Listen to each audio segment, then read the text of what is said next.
এখন আমরা যে রোডটাতে আছি, এখন যাচ্ছি আমরা মেন্টাল হাসপাতাল হেমায়তপুর। অনেক দিন যাবৎ এই রোডে যাতায়াত হয়নি আমার, অনেক দিন। আমি যখন ক্লাস 7-এ পড়তাম বা 7 বা 6-এ পড়তাম, তখন এই রোড দিয়ে আমার যাতায়াত একটা ছিল। একসময় আমি খুব আসতাম পাবনা থেকে সাইকেল নিয়ে হাডিং ব্রিজে আসতাম।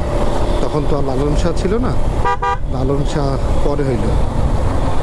তো সেই অনেক দিন পরে আবার যাচ্ছি মেন্টাল হাসপাতালে।